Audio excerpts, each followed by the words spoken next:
ప్రాంతం శంభులో మరోసారి ఉద్రిక్తత చెలరేగింది. తమ డిమాండ్లు నెరవేర్చాలంటూ అన్నదాతలు చేపట్టిన ఢిల్లీ చలో కార్యక్రమం రణరంగంగా మారింది. అప్రమత్తమైన పోలీసులు శంభు సరిహద్దులో రైతుల్ని అడ్డుకున్నారు. చెదరగొట్టేందుకు పోలీసులు టియర్ గ్యాస్, వాటర్ కెనాన్స్ ప్రయోగించారు. ఈ ఘటనలో 17 మంది రైతులు గాయపడ్డారు. మరిన్ని అప్డేట్స్ మా ప్రతినిధి గోపి అందిస్తారు. గోపి,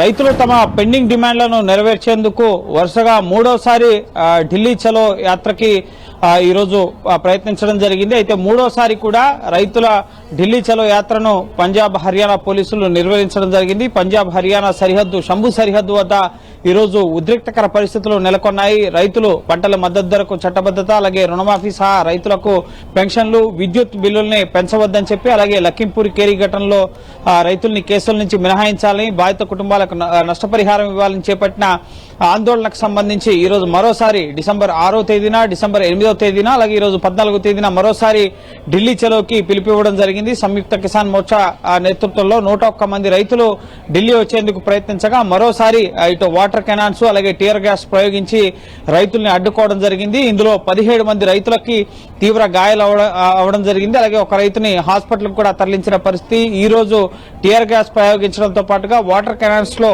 ముఖ్యంగా రసాయనాలను కలిపి వాటిని మాపై చల్లారు. రైతులు తీవ్రంగా అస్వస్థకు గురయ్యారు అని చెప్పి రైతుల చలో ఢిల్లీ నిరసనను విరమించుకోవడం జరిగింది. సర్వన్ సింగ్ పంతేర్ ప్రధానంగా ప్రస్తుతం పార్లమెంట్ సమావేశాలు జరుగుతున్నాయి. 75వ సంవత్సరాలు అవుతుంది రాజ్యాంగం అమల్లోకి వచ్చి. సో దీనిపైన అందరూ మాట్లాడుతున్నారు, కానీ రైతులకు సంబంధించిన అంశాలపైన ఎవరు పార్లమెంటేరియన్లు మాట్లాడడం లేదు. ఏ కాన్స్టిట్యూషన్ నిబంధన కింద 101 మంది రైతుల్ని ఢిల్లీ రానియకుండా తమ హక్కుల్ని, డిమాండ్లను వినిపించేందుకు వెళ్తున్న వారిని అడ్డుకుంటున్నారని చెప్పి సైతం ఇటు కేంద్ర ప్రభుత్వాన్ని, పార్లమెంటరీని ప్రశ్నించడం జరిగింది. మా నిరసన ఆగదు, ఖచ్చితంగా మేము మా డిమాండ్లను నెరవేర్చుకునేందుకు మా ఆందోళన కొనసాగిస్తామని చెప్పి రైతు సంఘాల నేతలు స్పష్టం చేయడం జరిగింది.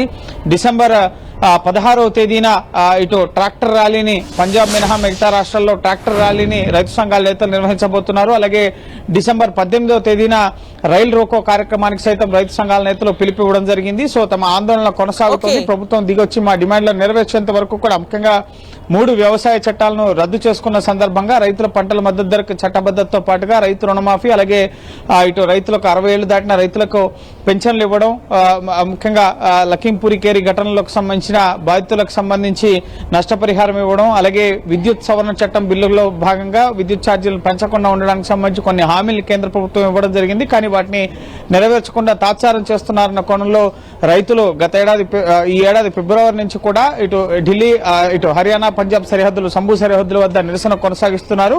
సో పార్లమెంట్ సమావేశాలు జరుగుతున్న సందర్భంగా ఢిల్లీ చలోకి ఇప్పటివరకు 3 సార్లు పిలిపివ్వడం జరిగింది. 3 సార్లు కూడా ఇటు భద్రతా దళాలు ఆందోళనకు అనుమతి లేదని చెప్పి అడ్డుకోవడం జరిగింది. సో కొంత టెన్షన్ వాతావరణం అయితే ప్రస్తుతం పంజాబ్, హర్యానా సరిహద్దుల్లో కొనసాగుతున్నాయి. పార్లమెంట్ సమావేశాలు జరిగేలోపు కేంద్రం మమ్మల్ని చర్చలకు పిలవాలి, చర్చల ద్వారా సమస్యను పరిష్కరించేందుకు మేము సిద్ధంగా ఉన్నామన్నప్పటికీ కేంద్రం చర్చలకు పిలవడం లేదని చెప్పి రైతులు తమ ఆందోళనని పంజాబ్, హర్యానా సరిహద్దులు, శంభు సరిహద్దు వద్ద కొనసాగిస్తున్న పరిస్థితి నెలకొంది. Thank you Gopi for the updates.